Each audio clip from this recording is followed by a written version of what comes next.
제가 가장 우려하는 게 두 가지가 있거든요. 첫 번째는 경기 침체고요. 두 번째는 일본의 금리 인상이거든요. 이 두 가지는 주식에도 마찬가지고 코인에도 마찬가지고 엄청난 악영향을 끼칠 수 있는 요인이거든요. 지금은 좀 많이 빠졌는데 사실 이게 뭐 차트가 완전 무너졌다 라고 생각하진 않고요. 일단은 상승이 있었고 하락이 있었으니까 재차 상승이 있을 거라고 생각하고 있어요. 그러면서 한 6만 달러 근처까지는 단기적으로 올라갈 수 있을 것 같아요. 지금 이럴 때 투자를 하기보다는 정말 이 밑으로 빠져버릴 가능성도 있잖아요. 일본에서 금리 인상을 하거나 경기 침체가 오면 이럴 가능성도 있으니까 지금은 홀드하고 관망하고 지켜보고 이런 단계인 것 같아요.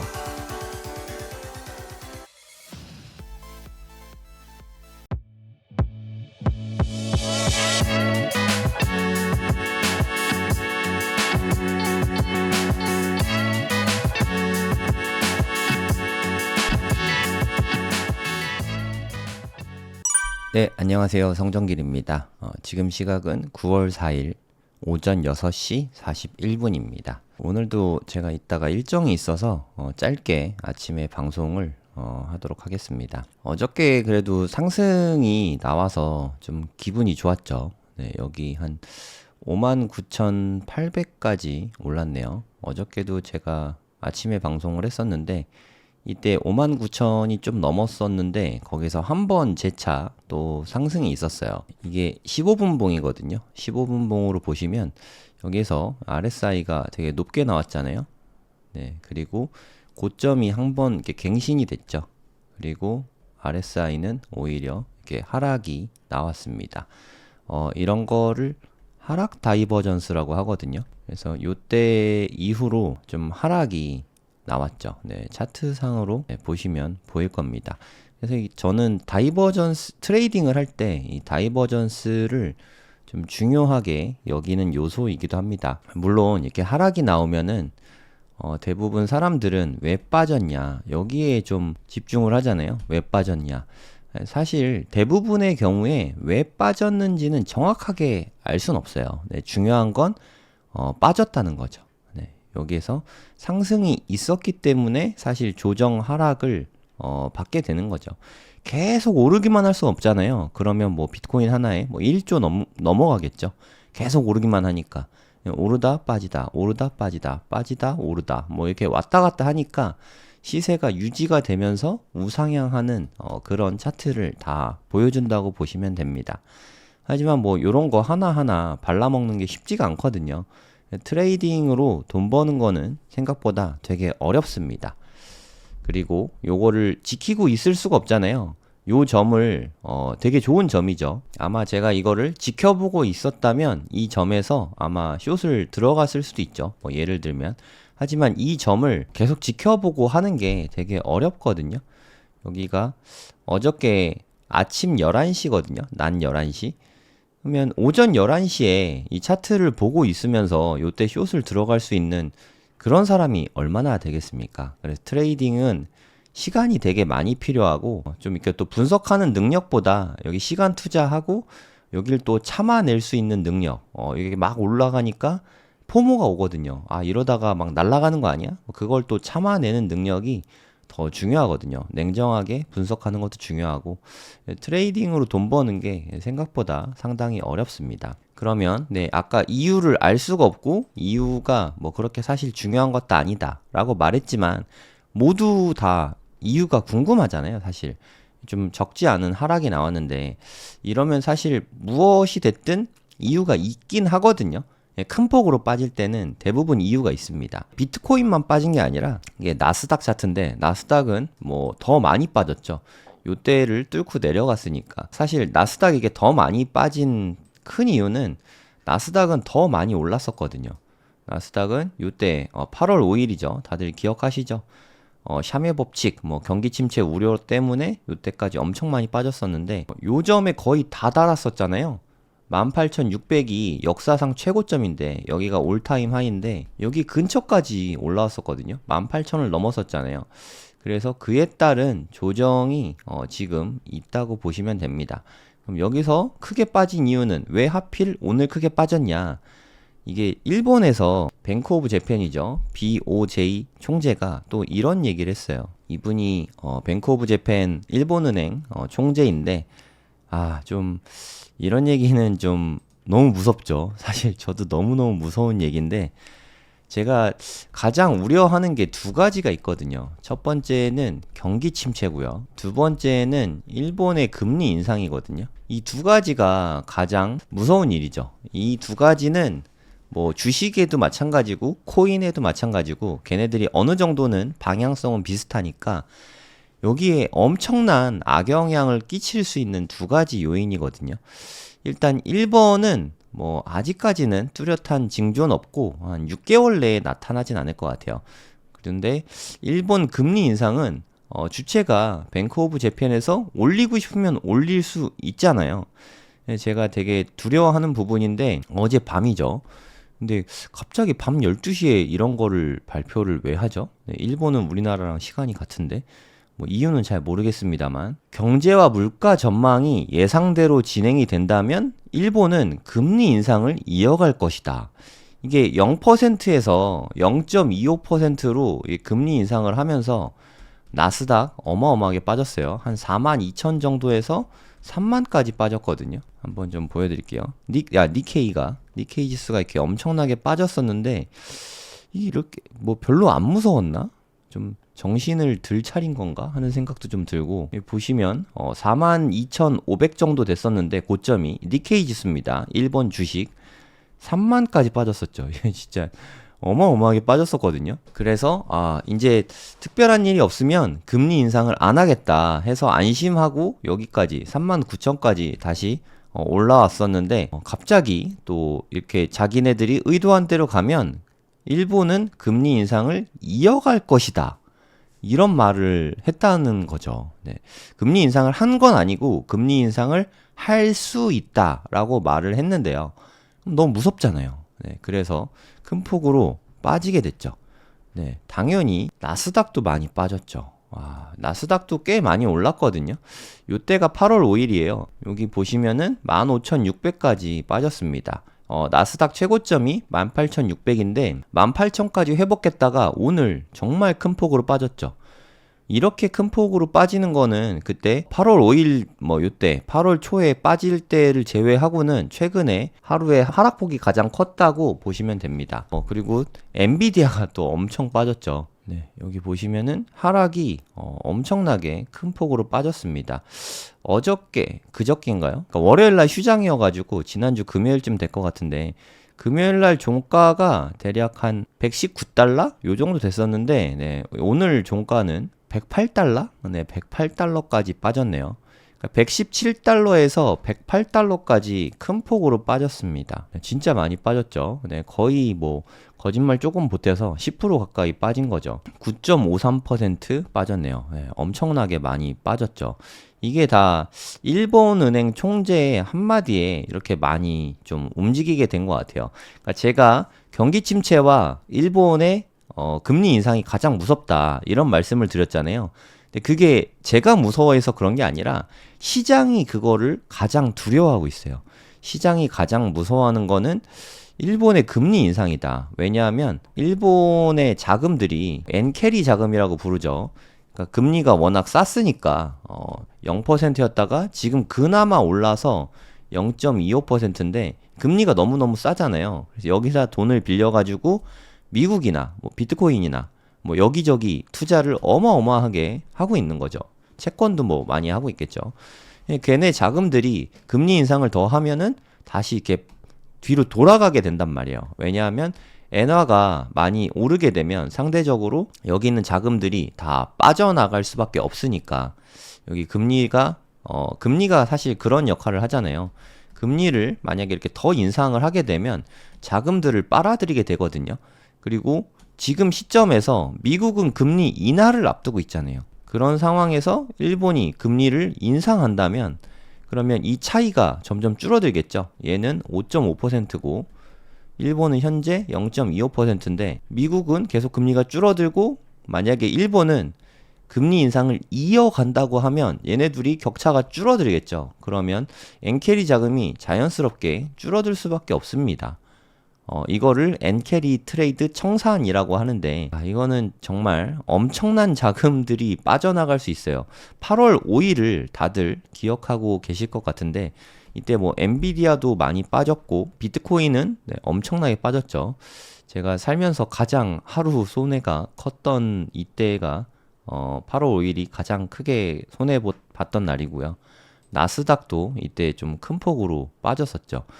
제 개인적으로는 잊을 수가 없는 날인데, 금리 인상을 또 한다.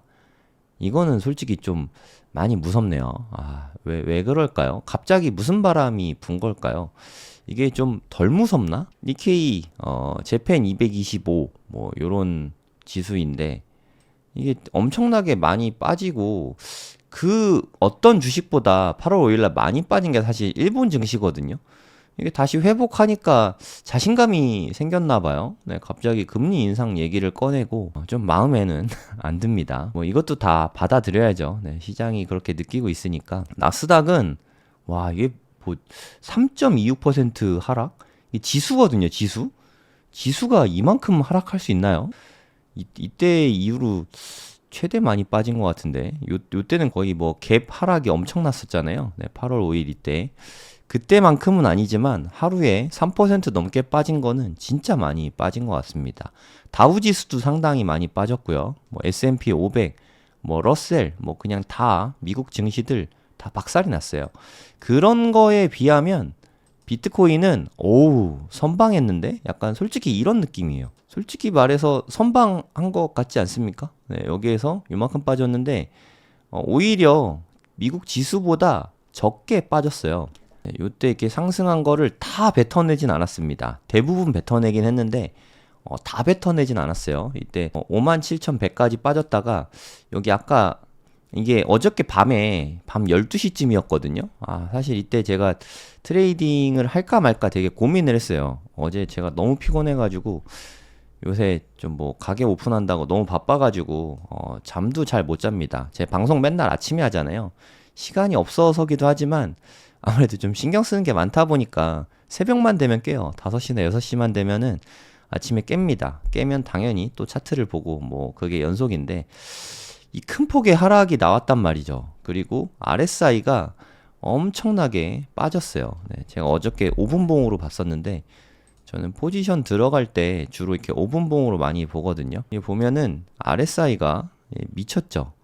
과매도가 이렇게 미쳤을 때에는 한 번 더 빠지거든요. 한 번 더 빠지면 들어가야 되니까 이때가 이미 밤 12시였단 말이에요. 이때 자도 5, 6시간밖에 못 자는데 그럼 다음 하락을 기다렸다가 들어가는 건 이게 말이 안 되는 것 같아서 네, 이때 포지션은 안 들어갔고 그냥 잤어요. 예상대로 한 번 더 빠졌죠. 제 예상이 맞은 건 아니었던 게 저는 이 점을 갱신할 거라고 생각했거든요. 네, 여기가 57,568이죠.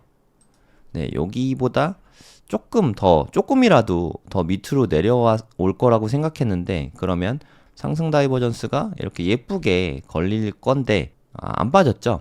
아마 제가 이때 안 자고 있었어도 안 들어갔을 것 같습니다. 근데 아직 끝나지 않았으니까 한 번 더 빠질 수 있거든요. 그래서 저는 개인적으로 알람을 이 가격에 맞춰 놓고 여기가 깨지면 그때 차트를 보고 판단하고 트레이딩을 합니다. 저는 보통 그렇게 해요. 근데 이때 봤더니 요거 밑으로 떨어지긴 떨어졌는데 으악 하면서 뭐 어마어마한 추세로 떨어진다. 그러면 저는 떨어지고 있을 때는 잘 포지션 잡진 않아요. 여기 떨어졌다가 다시 회복을 하면 회복을 하는 것 같으면 올라가는 시점에 이렇게 들어가거든요. 한 200~300달러 올랐을 때. 그리고 나서 여기를 다시 재차 깨면은 손절 라인을 잡고 그럼 손절이 되게 짧잖아요. 200~300달러밖에 안 되니까. 상승을 하면은 여기 매물대까지는 수익을 볼 테니까 손실은 짧고 수익은 길고 요런 전략을 세울 수 있죠. 그래서 저는 개인적으로 요 가격에 좀 알람을 맞춰 놓을 생각이에요. 그러니까 이때 들어간다가 아닙니다. 요 가격 깨졌을 때 무조건 들어가면 안 돼요.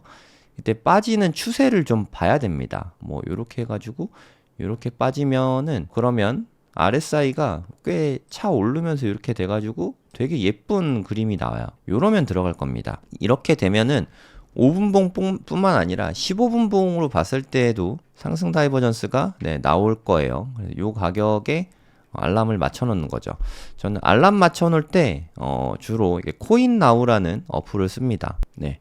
여기 코인나우라는 어플이 있는데 무료입니다. 광고는 좀 보셔야 되는데 무료예요. 이거를 클릭하면은 뭐 이런 어플이 나오죠. 여기다 알림을 누르고 플러스에서 비트코인을 찾은 다음에 저는 주로 바이낸스를 기준으로 봅니다. 거래량이 가장 많아서 그렇죠. 여기 57568 있죠. 여기다 57568에 여기에다가 이하 도달할 때 알람이 오도록 수정을 이렇게 해놓으면 돼요. 등록을 해놓으면 됩니다. 그러면 차트가 57568달러 밑으로 빠지면 알람이 울려요. 그러면 그때 차트를 보고 판단을 하는 거죠. 그러니까 요 가격에 포지션 들어가게 미리 주문을 걸어두는 게 아니라 여기가 깨지면 그때 차트를 보고 판단을 하는 거죠. 저는 그렇게 합니다. 저는 지금은 좀 많이 빠졌는데 사실 이게 뭐 차트가 완전 무너졌다 라고 저는 뭐 생각하진 않고요. 일단은 좀 상승이 있었고 하락이 있었으니까 재차 상승이 있을 거라고 생각하고 있어요. 단기적으로는 ABC로 A파로 올랐다가 B파로 조정받고 C파로 이렇게 좀 올라가지 않을까. 그러면서 한 6만 달러 근처까지는 단기적으로 올라갈 수 있을 것 같아요. 이거는 그냥 가이드라인일 뿐이고 이렇게 된다 하고 뭐 예언을 하는 게 아닙니다. 보통의 경우에는 이렇게 된다라고 말씀을 드리는 거죠. 이때 보시면 이렇게 폴링 웨지가 명백하게 있고 이거를 상승 돌파는 했잖아요. 그래서 이걸 뭐 다시 깨고 들어가는 거 아닌 이상은 상방을 보는 게 맞긴 한 것 같아요. 여기서 이렇게 하락 채널이 있었으니까 이번에는 좀 상승 채널이 나올 그런 단계죠. 상승 채널이 나온다 치면 여기도 이렇게 연결해 보면은 라인이 이렇게 그려집니다. 컨트롤 C, 컨트롤 V 하면은 여기다 이렇게 갖다 대면은 또 이렇게 채널이 만들어지는 걸 볼 수 있어요. 여기 채널 하단부니까 여기 채널을 깨면 하락으로 갈 것이고 채널을 깨지 않으면은 상방으로 가는 이런 시나리오가 나오지 않을까. 개인적으로는 이렇게 그리고 있어요. 하지만 이런 거는 어디까지나 가이드라인일 뿐이고 트레이딩을 생각하면 대응이 되게 중요합니다. 물론 저는 트레이딩을 뭐 자주 하진 않아요. 네이버에다가 고래동공부라고 검색을 하시면 고래동공부로 네이버에 검색을 하시면 저희 카페가 나오거든요. 카페에 들어오시면 늘 좋은 글들이 계속해서 좀 올라오고 있습니다. 골드러시 님이 올리신 글인데 예전에 제가 방송에서 몇 번 언급한 적은 있는데 사실 이게 되게 중요한 이슈거든요. 하지만 좀 잘 모르시는 분들이 많은 것 같아서 다시 좀 알려드리려고 합니다. FTX가 2022년에 파산을 했어요. 이 부분은 아마 다들 아실 것 같은데 샘 뱅크먼 프리드가 사장이죠. 샘 사장. 그 때문에 지금 구속됐죠. 2022년에 정말 큰 사건 두 개, 가장 큰 거, 뭐 3LO도 이때 있긴 했는데 가장 큰 거 두 개를 꼽아봐라 하면은 루나 사태, 루나가 완전 망했죠. 권도영 지금 구속됐죠. 이때 보면은 FTX가 망했죠. 얘는 루나 사태, 얘는 FTX 사태. 그래서 이때 샘 뱅크먼 프리드도 지금 뭐 구속됐죠. 이 두 명이 구속되고 두 개가 이렇게 망했어요. 그러면서 22년에 엄청난 하락을 주도했거든요. 근데 FTX는 미국에서 두 번째로 큰 거래소였어요. 가장 큰 건 코인베이스고 그 다음이 FTX인데 거래소가 망했습니다. 쉽게 말해서 뭐 빗썸, 아마 FTX가 빗썸보다 훨씬 거래량이 많았을 거예요. FTX가 망해버린 거예요. 거래소가 망했으니까 코인을 여기에 좀 갖고 있던 사람들은 코인을 찾을 수가 없게 된 거예요. 되게 무섭지 않습니까? 내가 예를 들어 비트코인을 FTX에 사놨는데 내가 이걸 팔지도 못하고 돈을 빼지도 못한다. 너무너무 무섭잖아요. 그게 2022년이었는데 대략 요때쯤이었거든요. 22년 말쯤입니다. 대략 한 11월 요쯤 됐을 거예요. 근데 이번에 2024년 4분기에 조금 늦어질 수는 있어요. 요거를 상환을 해준다는 거예요. 근데 이렇게 상환을 해주는 게 코인으로 돌려주는 게 아닙니다. 마운트 국수는 코인으로 돌려줬죠. 그래서 그 코인을 팔까봐 다들 두려움에 떨었었잖아요. 근데 그런 게 아니라 얘네들은 이미 다 팔았어요. 얘네가 뭐 11월에 망했잖아요. 요때 이미 다 팔았습니다. FTX에서 갖고 있는 코인들, 솔라나가 얘네 되게 많았거든요. 뭐 물론 비트코인, 뭐 이더리움, 뭐 이런 것들 뭐 다 팔았어요. 그리고 솔라나는 특히나 블록딜로 다 팔았어요. 뭐 3년 동안 팔 수 없다. 락이 된 상태로 블록딜로 팔았어요. 뭐 요때 시세가 한 130달러 요 정도 됐는데 이거를 뭐 45달러 정도의 단가가 요 정도의 블록딜로 어마어마한 양을 팔았습니다. 그래서 얘네가 또 물량이 풀릴 때 그때 좀 부담이 될 수도 있긴 하겠죠. 하여튼 이걸 다 팔고 이미 다 현금화했다. 이 부분이 중요해요. 그래서 채권자들은 4분기에 현금으로 상환받습니다. 코인으로 받는 게 아니에요. 이미 시장의 악재는 다 끝난 거예요. 해소된 악재입니다. 그럼 현금화된 게 이제 투자자들에게, 채권자들에게 돌려주면 돈으로 돌려받잖아요. 코인 투자하다가 코인 거래소에서 돈을 돌려받은 사람들이니까 코인 투자를 다 했던 사람들이잖아요. 그런 사람들에게 돈을 쥐어주는 거죠. 여러분이 만약에 코인 투자 하시는데 누가 나에게 뭐 한 1억을 준다. 그럼 그 중에 뭐 전부 다는 아니더라도 한 30%에서 50% 정도는 코인 투자를 대부분 하지 않을까요? 네, 그런 기대가 있는 거죠. 근데 그 규모가 꽤 크거든요. 피해 보상 금액이 무려 20조 원입니다. 20조 원. 이걸 다 현금으로 주는 거예요. 빠르면 올해 4분기, 늦으면 내년 1분기 요쯤에 주게 됩니다. 그러면 요때 코인 시장이 다시금 좀 부흥할 수 있지 않을까 하는 생각이 들어요. 근데 개인적으로는 이 채권이 상환되기 전에 좀 상승이 있었으면 좋겠어요. 요때 상승이 있어야 돈을 돌려받고 만약에 코인 시장이 이렇게 하락하고 있으면 이때 별로 안 사고 싶잖아요. 상승하고 싶으면은 포모가 와서 막 사고 싶잖아요. 그래서 요런 상승이 FTX 채권 상환되기 이전에 이런 상승이 나온다면 제가 생각하는 거는 74,000달러를 넘어서야 된다고 생각을 하는데 그 전엔 넘지 않을까요? 네, 얘네 뭐 올 말이나 빠르면 12월, 늦으면 내년 1분기 요쯤에나 돈 돌려줄 텐데 그 전에는 이 가격은 넘어서지 않을까요? 그러면 한 번 더 이렇게 붐업 될 수 있는 그런 상태가 오겠죠. 엄청나게 큰 돈이 코인 시장에 다시 유입이 되게 될 텐데 개인적으로는 좀 기대가 됩니다. FTX 사건에 대해서 잘 모르시는 분들이 있을까봐 제가 간단하게 설명을 좀 드렸습니다. 월요일 날은 미장이 휴장이었더라고요. 오늘은 좀 큰 폭의 하락이 있었기 때문에 아마도 오늘은 좀 안 좋을 거예요. 네, 비트코인 현물 ETF가 하락이 나올 것 같습니다. 블랙락은 요때가 이제 두 번째 마이너스거든요. 000 뭐 이렇게 나오고 있는데 블랙락은 아주 소액 마이너스거나 또 0이 나올 것 같고 다른 데들은 마이너스가 많이 나올 것 같아요. 그래서 또 한번 정말 큰 마이너스지 않을까. 많이 나오면 한 2억 달러 이상 마이너스일 수 있을 것 같아요. 순유출이 좀 많이 일어날 것 같습니다. 당분간은 좀 안 좋을 것 같아요. 네, 며칠 정도는. 하지만 일본은행 총재가 다시 엔화 금리 인상은 없다. 네. 일본 기준금리 인상 계획을 철회하겠다. 이런 얘기를 하면 다시 좀 그동안 하락한 걸 다시 다 복구할 것 같은데 이런 이야기를 해줄까요? 그게 잘 모르겠습니다. 근데 일본의 기준금리 인상 리스크를 좀 갖고 가는 게 좀 그렇네요. 일본. 저 일본 요즘에 좀 덜 싫어했었는데, 좀, 그렇네요. 여러분 어떻습니까? 좀, 전 세계 민폐국 아닌가요? 네, 좀 그래요. 좀 안 그랬으면 좋겠는데, 왜 갑자기 또 나서가지고, 비트코인 지금 좀 섣부르게 들어가는 거는 뭐, 좋진 않다고 생각합니다. 이건 좀 피해 가야 된다고 생각하고 차트상으로는 15분 봉인데 한 번 더 빠질 가능성이 있습니다. 그러니까 좀 조심하시고 지금은 그러니까 뭔가를 안 하는 게 더 좋은 타이밍인 것 같아요. 보시면 요즘에 박스권이잖아요. 한 7만 좀 안 되는 한 6만 9천 정도 요 정도가 상방인 것 같고 하방은 4만 9천까지 빠졌죠. 요 사이에 이제 어디쯤에 위치해 있는 거죠. 지금 이럴 때 투자를 하기보다는 정말 이 밑으로 빠져버릴 가능성도 있잖아요. 일본에서 금리 인상을 하거나 경기 침체가 오면 이럴 가능성도 있으니까 지금은 좀 그냥 홀드하고 관망하고 지켜보고 요런 단계인 것 같아요.